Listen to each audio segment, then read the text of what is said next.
they were correct. It was not scalable. It was not easy. And it was not sexy. It was a classic sweaty startup. But guess what? That company put 500 grand in my bank account by the time I was 25 years old. After junior year, we had picked up this stuff, and me and my business partner said, okay, look, we're going to have to go big at this because our friends are getting jobs in New York City for 70, 80 grand a year. Like, we got to go big. We got to take a little bit of a risk. Our opportunity cost is huge to continue the student storage business model. So we said, if we don't get 250 customers, we're going to give this up. Let's go big. So the next year, we had already signed up for some classes. We dropped some. We added some. We took an entrepreneurship class. This is the first semester, our senior year. First day of the class, they're like, okay, everybody bring in their business idea. And we're going to, the next week, we're going to have a little round robin pitch, and everybody's going to step up in front of the room. We're all going to give our business idea, and we're going to spend the whole semester working on it. That's the exact curriculum of every single entrepreneurship class in America. Think of an idea, spend the rest of the semester working on the idea. Well, all 30 kids stood up in front of the room and gave their pitch, and it was apps. It was, a camera video thing that can identify plants. It was all these different scalable tech startups revolutionize a new social media platform, with clips of this or that, or like a collaborative tool online where we can scale to millions of users. Every single idea was like that. Every single one except for mine. And mine was, hey, I'm going to pick up and store boxes. And I did not win the pitch competition. The professor asked me and grilled me in front of everybody, said, what's your moat? How are you going to scale this? What's the next, what are you going to do if you raise venture capital? What's the plan? What are you going to do differently than the 3 companies at Cornell that are already doing this? They're already doing it. And I stood up there and said, I don't have a moat. I'm looking at how these companies do it, and I don't think they're doing it very well.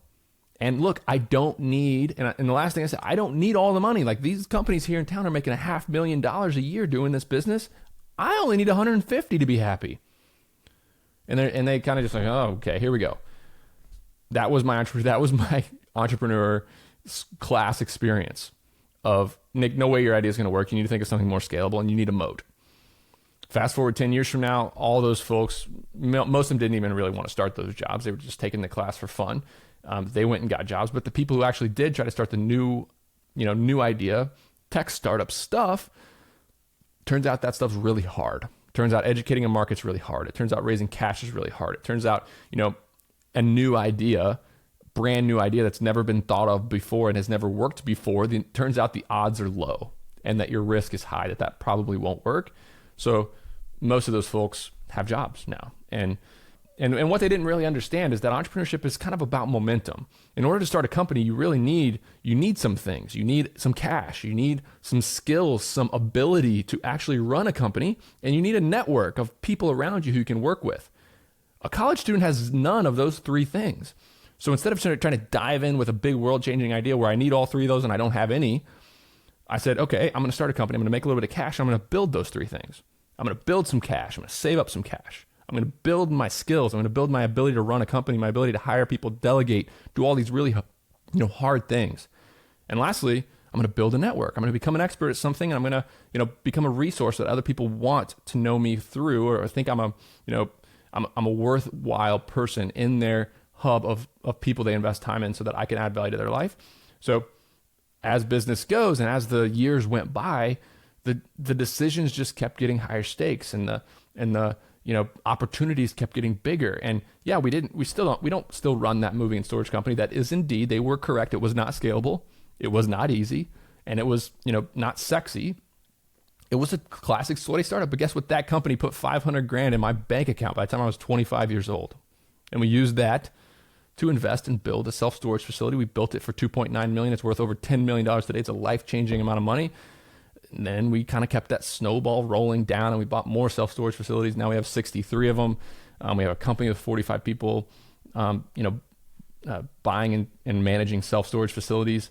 We sold that company that we had started for 7 figures. We had 0 debt on it. So it was a life-changing amount of money when we sold that business, almost 3 years ago. And here we are today doing bigger, more exciting, more scalable, more fun things. So what they don't understand is that business is about momentum. If you don't have those 3 things, the network, the capital, and the ability, the experience, the operational chops, it's really, really, really hard to make money in entrepreneurship. Big news, guys. I created a free PDF that details my method on how I analyze a self-storage facility and figure out what it's worth. Give me a pen, the back of a napkin, and a couple metrics, and I can figure out about what the property is going to be worth to me. If you want to download this PDF, click in the show notes, the first link, and you can give me your email address, and you get a email right away with a 4-page PDF that outlines exactly how I think about underwriting or giving my initial analysis on a self-storage facility. Again, click the link in the show notes, and you're going to get that document for free. This episode of Sweaty Startup is brought to you by SupportShepherd.com. SHEPHERD. They are a full-service headhunting agency in the Philippines to help you find talent for your service business at 20% of the cost of U.S. equivalents. I've hired 8 employees through Support Shepherd. I cannot speak highly enough about how it is revolutionizing my business. This company finds you candidates. They background check them. They do personality tests. They make sure they're a good fit based on your job description. They set up the interviews, and they even help you with the employment contract when you're ready to make the hire. I cannot recommend them enough. Check out SupportShepherd.com to learn more.